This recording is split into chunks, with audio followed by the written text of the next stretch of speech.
So good morning to all. Good morning.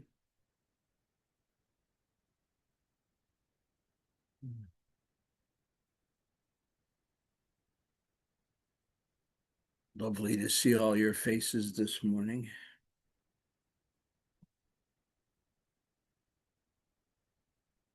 So I'd like to start out today talking about two precepts, so I'm going to back up a little and talk about what the precepts are and how we understand them in Zen, and then come to those two particular precepts. So in Zen, we have 16 precepts that we follow. And the form of the precepts is very important because they're not commandments. There's no part of the precepts that says you must do this or you must not do that. They are phrased as I vow to take up the way of, and then whatever it is, I vow to take up the way of not killing, I vow to take up the way of not stealing, and so on. And that's extremely important because we are each left to interpret the meaning and practice of the precept in the context of our own lives. There's no formula. In Zen, we don't have some sort of hierarchy that tells us how we should follow these or how we should live our lives. But at the same time, the precepts sort of admonish us to pay attention to these things. And they encourage us to take responsibility for our own lives. And therefore, to kind of wrestle with the precept, what does it mean to us in our lives? How are we going to keep or not keep the precept? Because one of the other things that we know is that perfect adherence to the precepts is impossible. So we do the best we can. And I think that's what the precepts expect of us, doing the best that we can. So I want to look at two of them today that I think are closely related in many ways. And by the way, all the precepts are related, But that said, the two that I want to talk about is I vow to take up the way of not being stingy, and I vow to take up the way of not being greedy. Now, those are different, but also very closely associated. Let's start with the one about stinginess. That, as you may know, the precepts have changed over the years, and we've sort of redefined them and reworded them. So originally, not originally, but originally in sort of my Dharma lifetime, that was the precept of not sparing the Dharma assets. I vowed to take up the way of not sparing the Dharma assets. And eventually it got broadened out to not being stingy, which I think, in some ways means two very different things, and yet the same thing. So not sparing the Dharma assets, at least as I always understood that, it meant that we should not hold the Dharma in a way that was precious, in a way that was exclusive, in a way that wasn't generous and open to others, that we weren't constantly open to sharing the Dharma, to helping other people come in contact with it and to understand it and to perhaps embrace it, not sparing the. But now it's been redefined as not being stingy.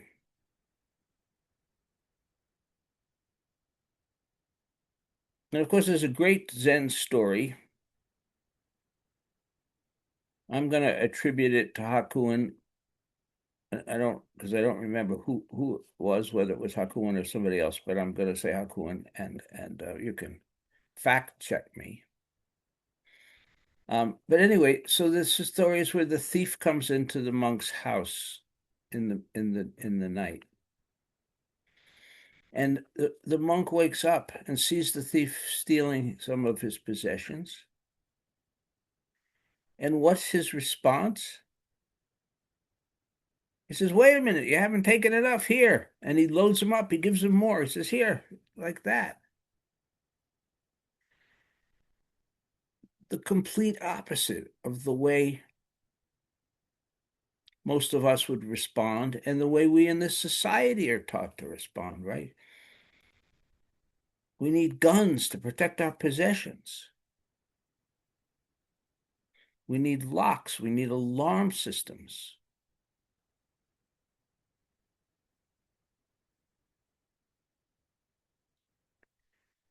It's weird. Some of you know where I live, have been here, and Kate certainly does, and she's at least at some moments, Catherine, I'm sorry, a neighbor at times, and one of the people down the road from me has installed an alarm system. I'm like, are you kidding? You've got an alarm system out here? And not only that, the response time is probably ridiculous. So the thieves will have gone home and had lunch by the time that alarm reaches the attention of law enforcement.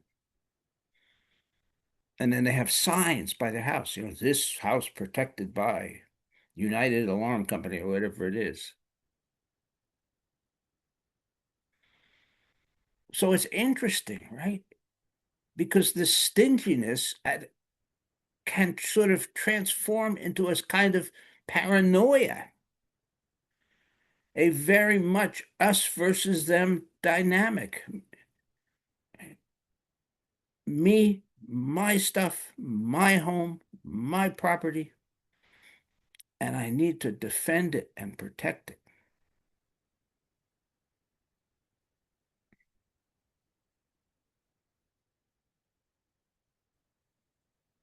So in many ways, we have elevated stinginess. It's a whole industry to prevent anyone from taking any of our stuff, my stuff.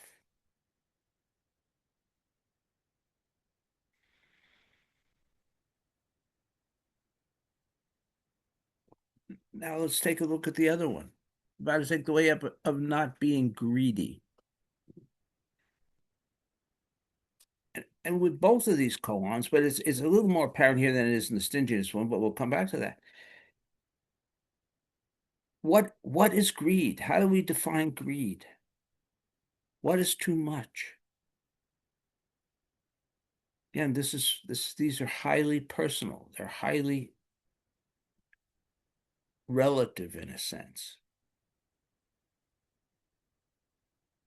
We come from a tradition originally in the time of Shakyamuni Buddha and right through to the present day in many parts of the world.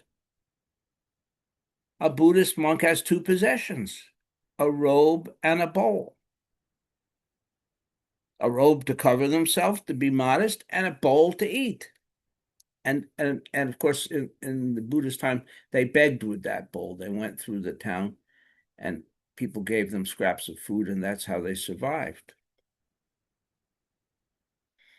So we come from a tradition of people who renounced all their worldly possessions, had virtually nothing. And along the way, we encountered others. I've talked from time to time about Layman Pong and his family. Is one of the figures in our history that I love, and Layman Pong was in China, and he came to a crossroads in his life, and he took all his worldly possessions and threw them in the river, and went off and became a wandering mendicant. Now, We know you shouldn't throw your possessions in the river, but at that time they weren't thinking that way. So anyway, but again, relinquishing all possessions.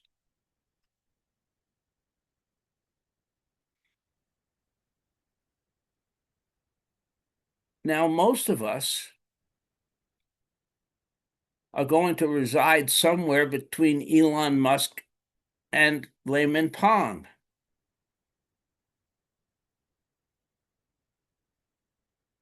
right? But we have a culture mentioning poor Elon. I don't want to disparage him, but in many senses, we venerate greed. It's not just about having enough, because in this culture, there is no enough. We can never have enough, right down to when we plan out our $20,000 caskets.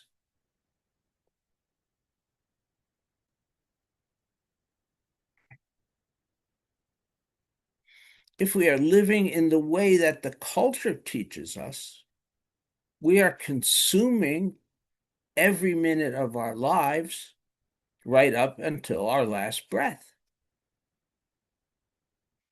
And so, in a certain sense, greed does not exist. And quite the opposite. We venerate people who put King Midas to shame.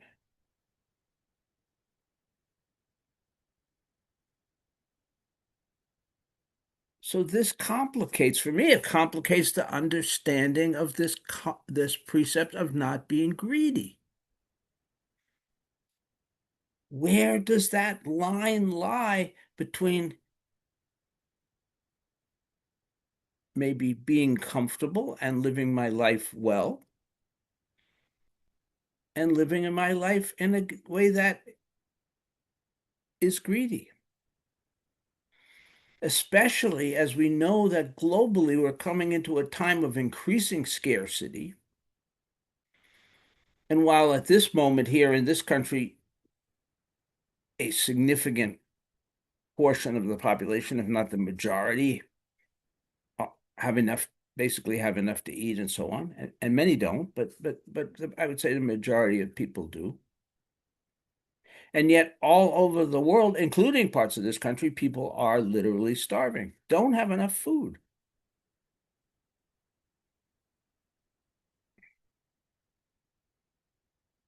So, how much is enough? I feel like we have a responsibility to create for each of us the concept of enough. What is enough?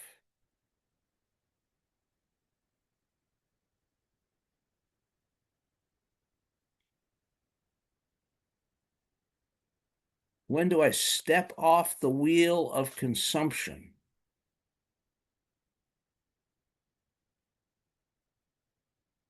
and say, that's it, I don't need more?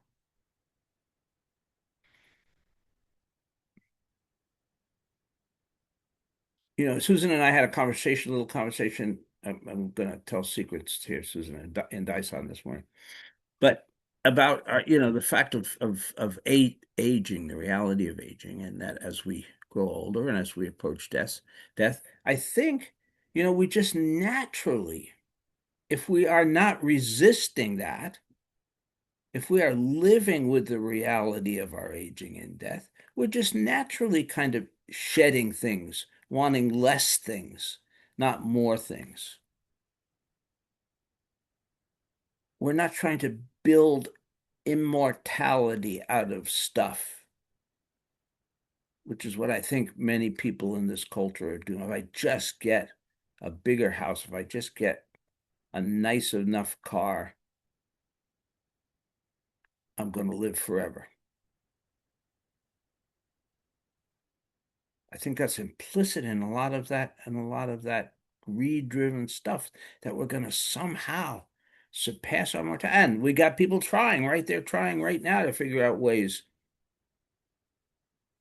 to defeat death, in the laboratory kind of thing, in times of, or downloading ourselves into computers. Good morning. I'm Peter. I'm here to give you a Dharma talk.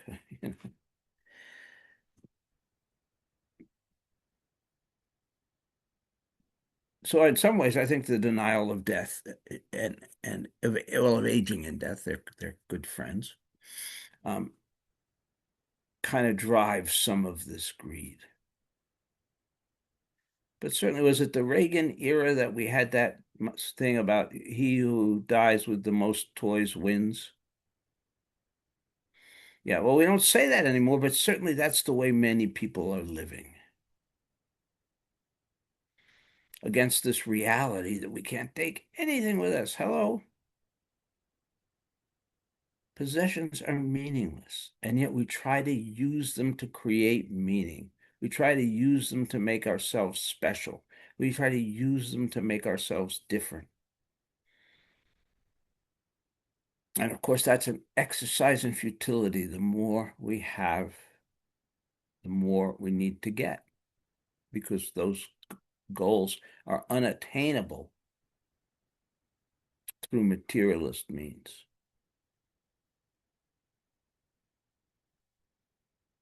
But back to the fundamental question, how much is enough? And it's going to be different for every one of us. We're all going to answer that question differently. And that's okay. The very nature of the precept suggests that. We don't have, I don't know, a bishop. Well, there are Soto bishops in Japan. No, nobody pays attention to them. But we don't have a bishop telling us, well, you must do this, or you must do that. You can only have so much, we all get to choose. And therefore, in this world of growing scarcity, of growing lack of opportunities, we all need to kind of wrestle with that idea. What is greed? What is too much? Where do I stop? I can't even answer that question for me, so I certainly can't answer it for all of you. But I think we need to wrestle with that, constantly wrestle with that, constantly ask ourselves the question when we take out our wallets or our purses, do I need this? And sometimes we're going to make a frivolous purchase. Is that okay? Yeah. Well, that's again to each of us to decide.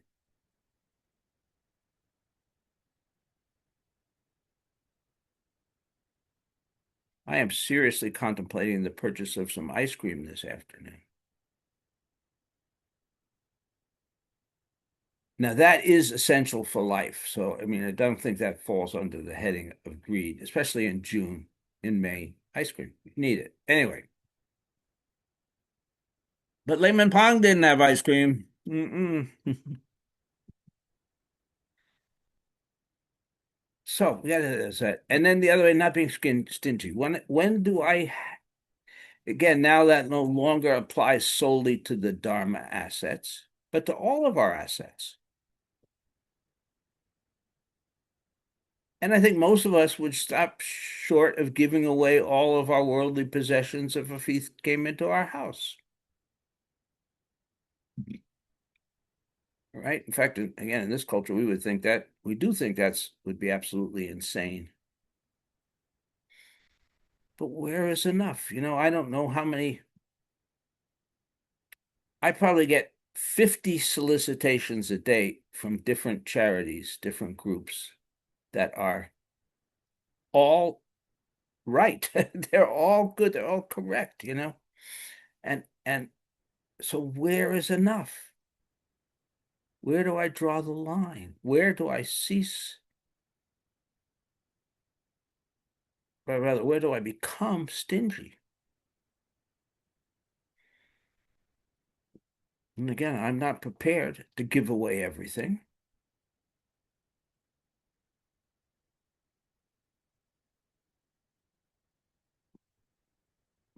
but I probably get at least 10 solicitations a day just around the children in Gaza.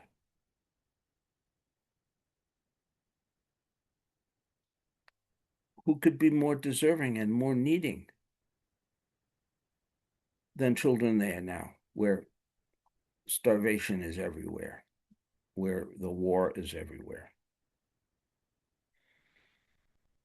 And of course, the same is true about segments of Ukraine and South Sudan, and we could go on around the world.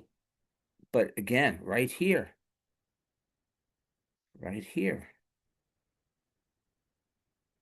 there are in unity, little unity may. There are people who are food insecure, as we politely say it. What do we say that? They're fucking starving. Food insecure seems to me it really diminishes the reality of what it means to go to bed hungry every night. I mean, they're right here, people right here. So what do I do?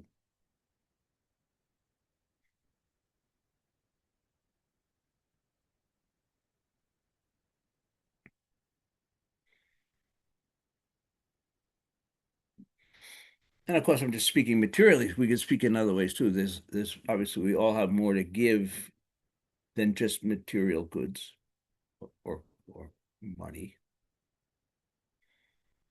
We can give ourselves to helping others.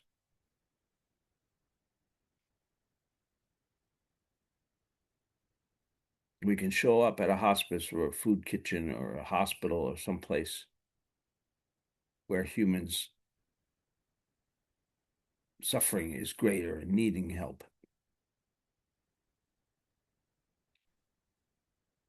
And we could do that all the time. So when is enough? When can we go to bed at night feeling like I've abided by these precepts? I'm living my life well. I'm living my life in a type of balance in which I am limiting my possessions enough, my greed enough, and in which I am sharing enough. You can see how these two precepts really relate to one another.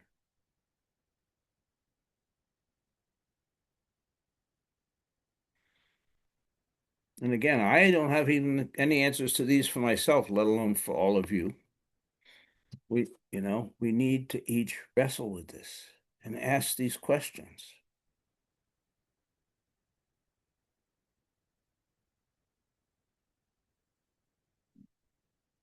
And maybe by our actions and our thoughts, however infinitesimal they may be, they may make a difference to combating a culture that says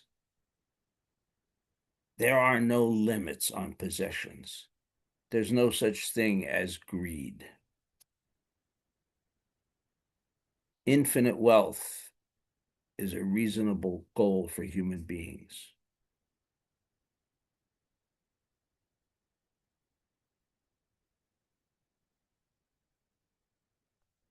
And if you got it, keep it, lock it up, get a gun,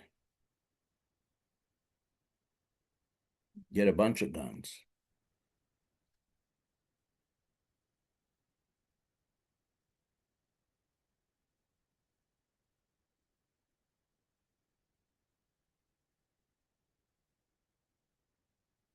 We can see how that's driven by fear. It's driven by separation. When we talk about non-separation, when we talk about one body, that's really where these come home to roost.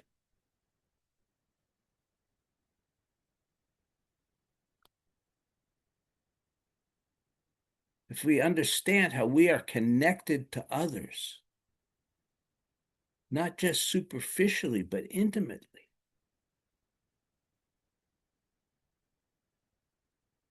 then how can we hold too tightly?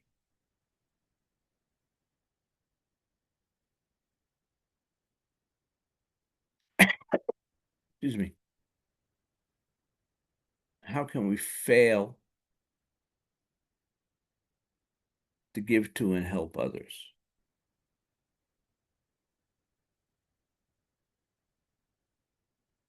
when they are us. Thank you.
Thank you, Peter. Um, it's a little difficult to respond without just repeating what you've said, but a few things come to my mind. Um, I know for a long time, one of the things I have, if I've ever written anything for my grandchildren about, leading a good life, was something that came from, I think, one of the translations of the Tao, which was the wise man knows he has enough. And that just resonated with me about um, our attitudes and how they affect everything. And then I also thought about many years ago, way before I started a Zen practice, um, I picked up the book The Artist's Way by Julia Cameron. Um, and it was, on the road to being more creative. And I thought, oh yeah, it sounds good. I'd like that. And one of the practices, the book had a series of practices. One of them was uh, something to the effect of get rid of something every day, clear things out. And and when I did that, I did experience a feeling of lightness, and I continue that as I uh, try to clear out stuff around here. When I do, uh, it gives me a visceral feeling of lightness. Uh, but but what each of those are missing is they are really only focusing on me. And although it's the same kind of concept, it's not really into the one body. So it's an incomplete giving. It's giving for one's own sake of well-being.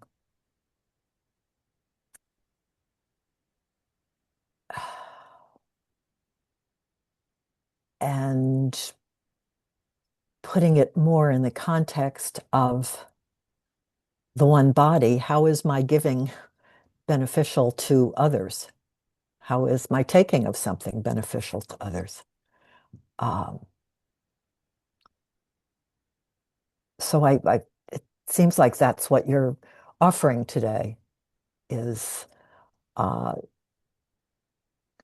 we've often said mindfulness, yes, can bring about feelings of well-being and peacefulness, but in Zen, that's a little superficial because we're not getting to the one body. And I think the concept of being stingy or not being greedy, not being stingy, uh, has to go. It's pretty easy to do when it's related to, oh yeah, this makes me feel better. This makes me feel like a good person. Uh, and maybe the task that you're laying out for us is more, how does this how does this benefit the whole world? How does this affect the whole world? So those are some of my thoughts. Thank you. Thank you.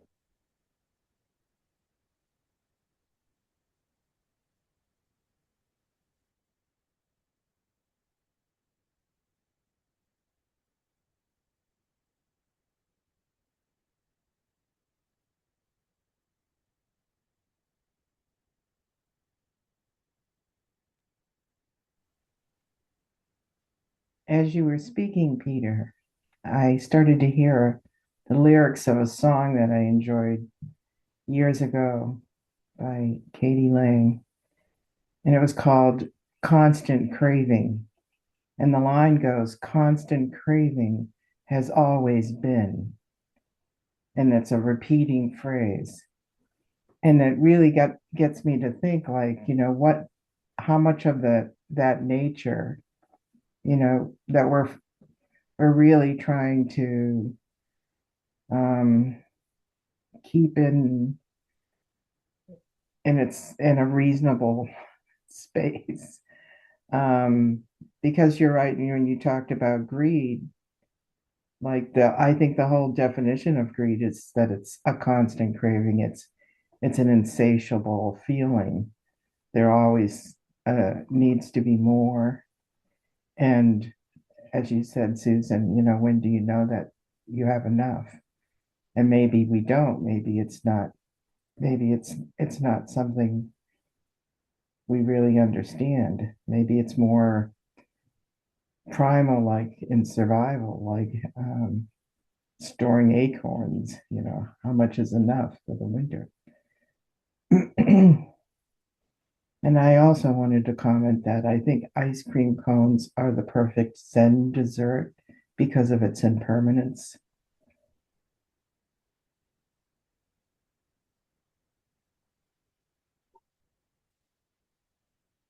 The whole act of eating ice cream is so mindful, at least for me. Other people just wolf it down, but for me, it's just a very mindful experience.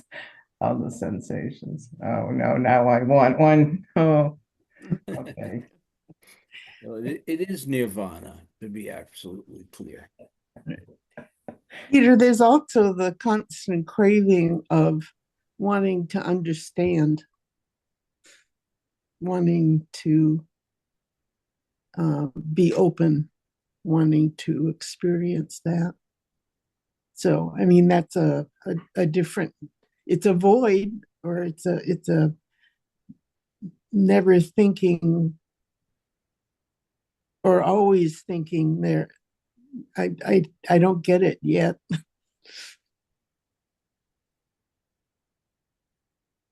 So different kind of craving or the Saying, are same. you saying craving like for realization? Yeah, yeah. It's definitely a craving. Oh, it absolutely is, and it is an obstacle Yeah, true. when people are grasping to have a Kensho experience or to, however they see it. That itself is attachment, that itself is delusion, that itself is a tie that binds us.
So it all goes back to attachment. And would you say, the common theme of all the precepts? We're attached in so many different ways to uh, not just material, but uh, emotional aspects of our lives. I And that's think why we most, sit. yeah, I think most, but not like the way of not killing. I'm not sure that that's attachment in that sense. We're not necessarily attached to killing, although we do it in the same way that we would with many of the others. Um, Certainly things like not speaking of others' errors and faults. That's very much about attachment, about, well, again, we're closely related to the precept of not elevating myself and blaming others, right? So those are very clearly about the ego, about attachment. Not being angry is certainly about the attachment to my own anger. Um, so I think Susan, it's most but not all. At least the one of not killing pops out for me as a kind of an exception.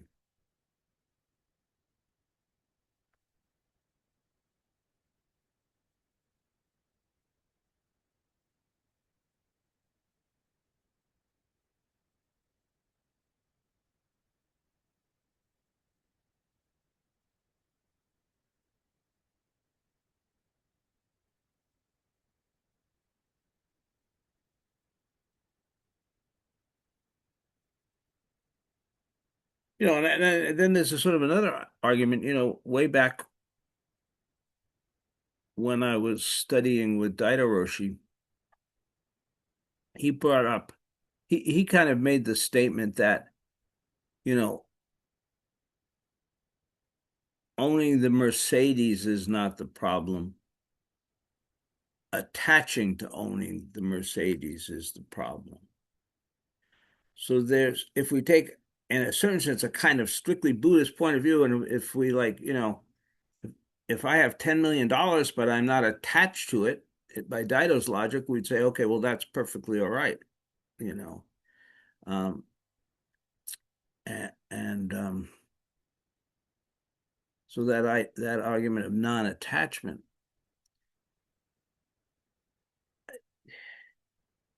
and so I'm curious what you all think about that, because I think in a world of increasing economic disparity and increasing scarcity, can we still say that?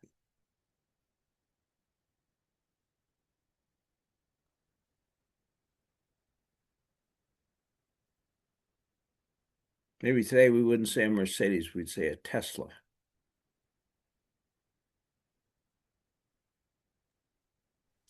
I think there's a quote in the Christian tradition that says that people often get misquote, and they say money is the root of all evil. But actually, in the translated, it's the love of money is the root of all evil. And to your point, it's not the money's a tool. It's the love of it and wanting to have more and more and more, this constant craving for more and more. But money is a useful tool so that we can have commerce with each other. It's not innately evil. So it's our desires, I think.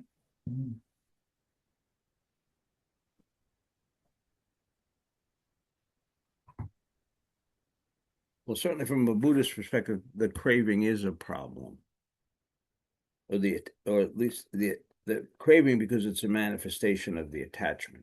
We only crave things that we're attached to. Um, which kind of slides us into the whole realm of addiction. I mean, craving is a word that's used in talking about addictions. We talk about alcoholics or drug addicts craving. And in that case, that craving is the manifestation of the attachment to the substance. But I think that's far too narrow, because how many substances are we attached to?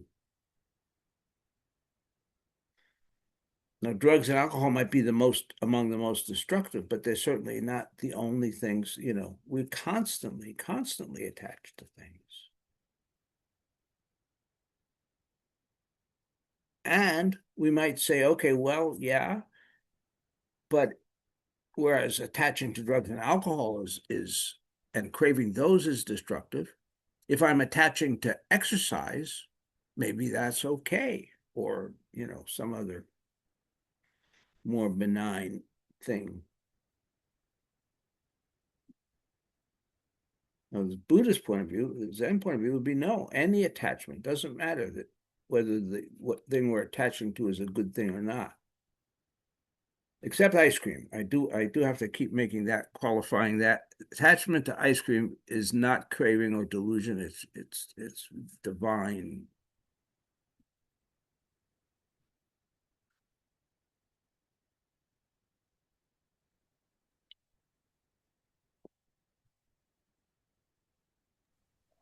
Uh, Back to Dido Roshi and the Mercedes. So if I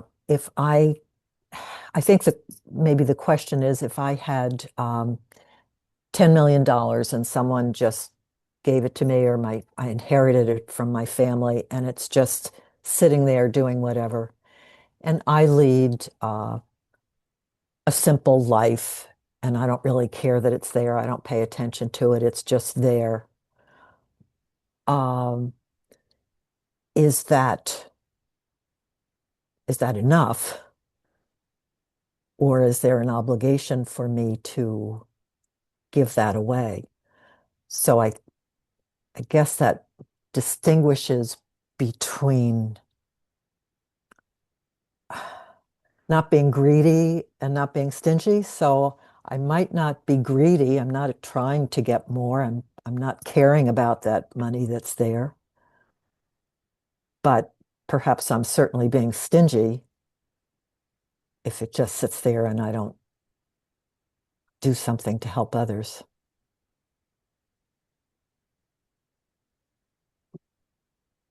So does having that create a positive obligation to do something or share it, even if you're not attached? Seems like it should be. Well, in the context of one body, again, everything matters, and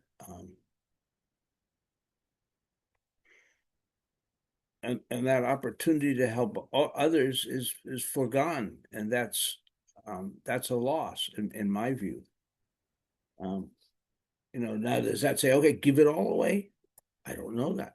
Again, it's sort of into the conscious conscience and understanding of each individual. And maybe someone would say, well, if I give away 10%, I'm giving away enough. And somebody else might say, oh, if I give away 20%, I'm giving, and who knows? And somebody else might say, well, I'm going to use that money to create a housing development for people who are unhoused. Um, I mean, sort of there's infinite ways to approach it.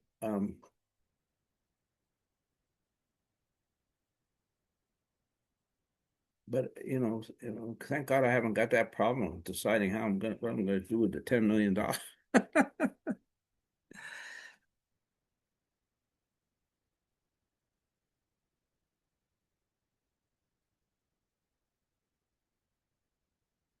But again, I think as much as anything, it's wrestling with it. It's not taking things for granted. It's not sleeping through it all. It's being awake, paying attention, and asking ourselves the question. And maybe there's a perfectly good justification for keeping the money, but we've gone through a process. We've gone through a process that says, okay, this is what, maybe at the end of the day, the process is the most important thing, not the conclusion, but the fact that we are awake, that we pay attention. Oh, bad, woke. No, not being awake is not the same as being woke. Let's be really clear about that. But that we go through this process and we reflect based on the precept.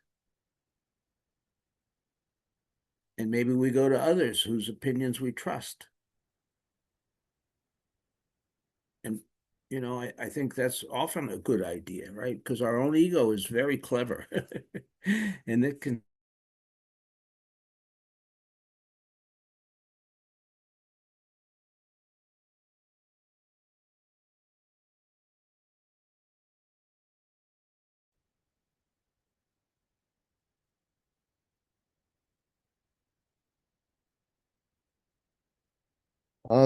Peter, just as one purely sort of practical way of thinking about it that I have is, like Deborah and I have both been through cancer. Deborah lost her career to Lyme and everything. So we feel like it's helpful to have money in the sense of protecting you against horrible, like her Lyme took $100,000 to cure. That was not covered by insurance, literally. That's what And happened. Isaac's. More So importantly, is Isaac's. yeah, yeah. So it is helpful to have it for that reason. But the thing is, I mean, you can in your will give it away. So you can have it as a protection against disaster, but still eventually, assuming a disaster doesn't happen, that you have to use it for yourself. You can still give it away to help others in the end. And so that's one way to think about that. Well, I think what you just did is presented a perfectly valid reason for holding on to it. It's like the same thing as just say, well, Peter, you don't need health insurance. You're healthy now, and you can use that money to give to people that don't have food. Well, yeah, but if the day comes when I need that health insurance, then it's sure as heck going to be a good thing to have. And so, in a sense, you're describing health insurance. You're kind of saying, okay, we might need this in a crisis. So I think again, I think it's just different from, in my mind, from just having it for its own sake or having it for conspicuous consumption. We don't, people remember Thorsten Veblen? The strange things that pop into my old brain. Yeah, so he used to talk about conspicuous consumption because in the 50s, actually, we were paying attention to that, and that was the idea. The whole keeping up with the Joneses era, and you had to have just as nice a house as your neighbor, and you had to have just as nice a car as your neighbor, and all of that sort of thing. And it was a means of displaying your success. Hey, we still do it. We just don't talk about it, right? In the 50s, we noticed it and we talked about it. Now people are doing, building the mansions all over the place, which, you know, I, I try not to, I'm going to violate a precept now of not judging. But I think, like, is there any godly reason that, an elderly couple needs 17 rooms? Again, in a time of scarcity, because these places are crazy big, 5,000 square foot homes and so on. You know, So I wanted to add a piece. You know, this thing with alarms and stuff like that. Um, we live in a neighborhood where there are, I mean, we live in a magnificent area and houses have morphed because of Airbnbs, blah, blah, blah. But um, most of the people, most of the natives around here are older, there isn't a structure of school systems, et cetera, et cetera.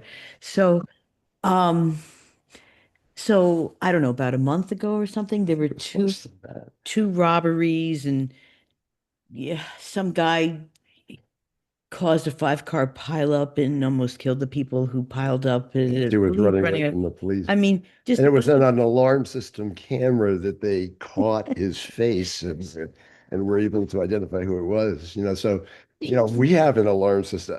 For me, it's more about safety. yeah. So I want to talk about that. So a lot of us in the neighborhood are elderly. Some woman was in her house and some guy was wandering through, blah, blah, blah. So, and then there's this whole question of setting up a homeless area. I don't know how to even say it in West Sedona, blah, blah, blah. So I'm seeing a hierarchical society. People have means, other people are starving.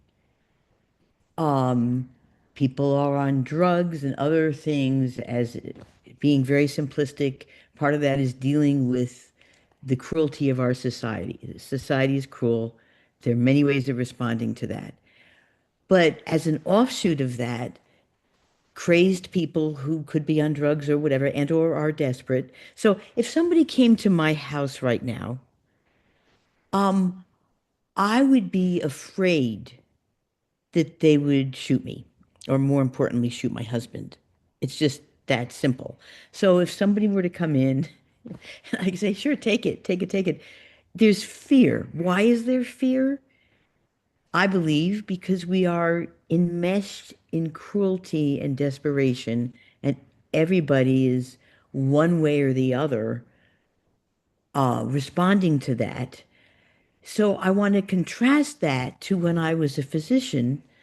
I spent a lot of time in the South Bronx at a certain point. One day I was called into the hospital, emergency, needed to do surgery for somebody, whatever, as a trainee.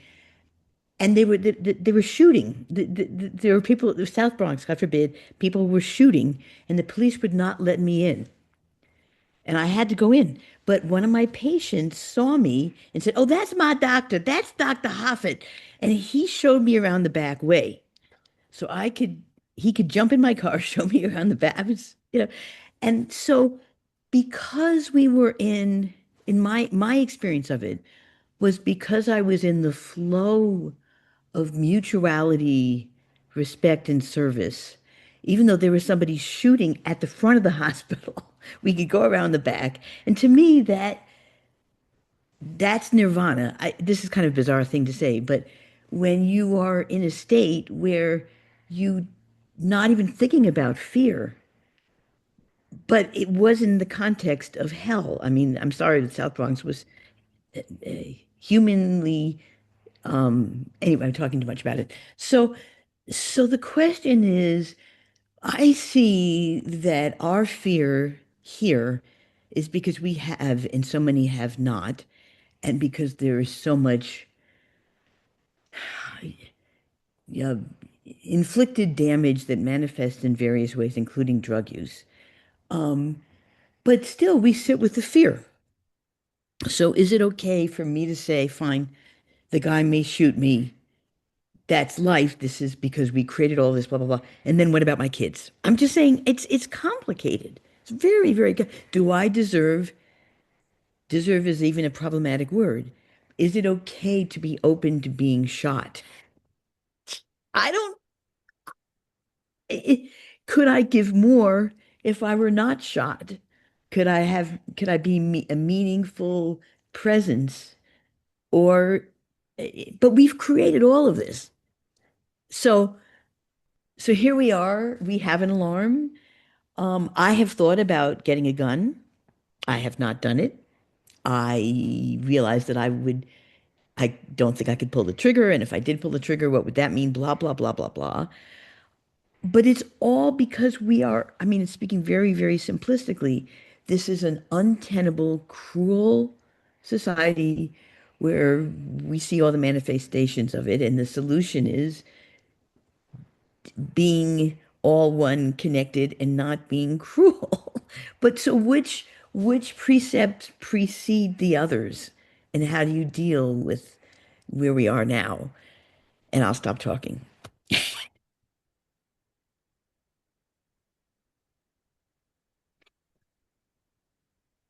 Yeah, well, and just to clarify again, what I was, it may have sounded like I was being critical of alarm systems. I'm not, but an alarm system on a back road in Unity, Maine, is insane paranoia. Unless the sheriff happens to have his cruiser parked right in town, it's going to be 20 minutes to a half, hour before they get here.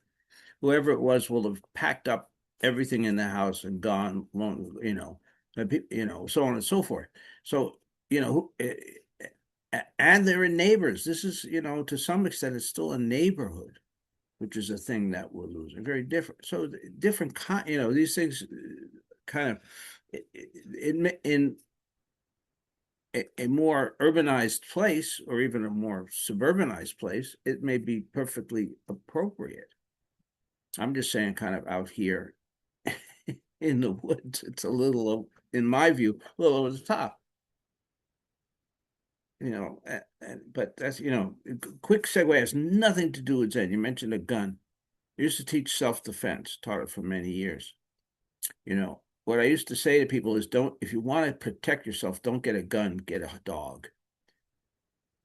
Because in the middle of the night, there's an intruder in your house, you will hesitate. You will not pull the trigger because you think, oh, that might be Gary moving around the kitchen, or it might be, the dog knows instantaneously whether the person is somebody who belongs there or not. And and and will act accordingly. And if it's one of your kids coming in the house late at night to surprise you or something, the dog knows that. Whereas humans, we can make an error. They say so. It's just a thought. And what you said there, you don't even know if you could pull the trigger, which you probably can't. In which case, you've just brought a gun for the assailant. You know, so I dogs. mean, the problem is, where do you click in, so to speak, for all of this? And so working towards realization, just speaking very loosely, for all. I mean, to we're in a totally fucked society. There's just no way around it. I don't know how, really, but when I could serve in a particular way, that was nirvana. I just so it exists in this. Um,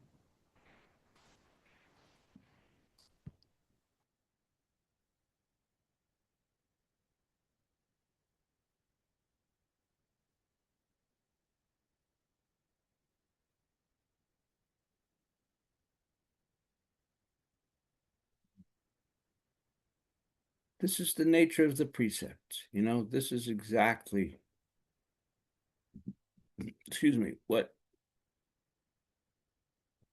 wrestling with the precept should look like. There are no clear answers. There are, and it's all relative. It's all relative to person and place and position and a million factors. And at the end of the day, there are probably no right answers. There's only the answer that we come up with in that moment, in that situation. So we do our best. That's all we can do, is to do our best.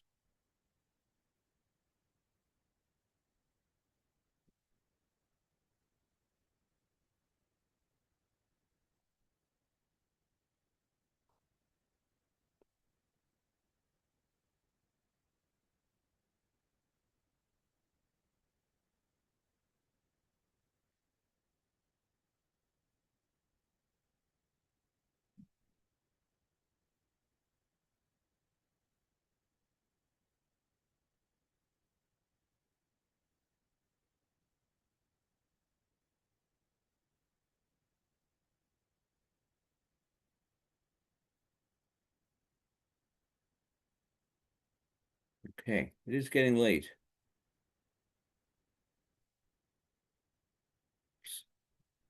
Sears Island is calling to me, so.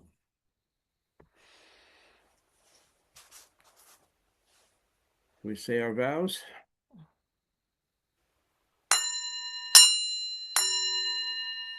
Creations are numberless. I vow to free them. Delusions are inexhaustible. I vow to put an end to them. Reality is boundless. I vow to perceive it. The enlightened way is unsurpassable. I vow to embody it. Creations are numberless. I vow to free them. Delusions are inexhaustible. I vow to put an end to them. Reality is boundless. I vow to perceive it. The enlightened way is unsurpassable. I vow to embody it. Creations are numberless. I vow to free them. Delusions are inexhaustible. I vow to put an end to them. Reality is boundless. I vow to perceive it. The enlightened way is unsurpassable. I vow to embody it.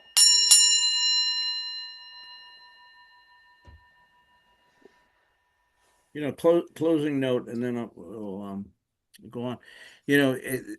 Just the other day, just yesterday, no, it's Friday, I ran out of one of my medications, and so I contacted the pharmacist, and she said, I don't have a continuing prescription for you, so I'll get a hold of your doctor. And she tried and failed, and we were going into the weekend, and she said, well, she's being compassionate to you, so I'll give you a couple of pills to get you through the weekend. She said, I can't give you too many because these pills cost like $300 a piece. Now, I think she was being a little hyperbolic, but that said, that it's a very expensive medication. The pharmacist didn't want to just front me the medication. I understand that, but see, the problem is always in the wrong place, right? The problem is not Peter paying for the medication. It's the medication costing that much, right? And that we're in a society, so therefore I have to have health insurance, blah, blah, blah, blah, as opposed to, healthcare should be a right. It should be affordable for everybody. But it twists it. It puts it back on our system, puts it back on us, and it's our fault, our problem, all of that. Okay, enough said. Go forward, enjoy this beautiful day.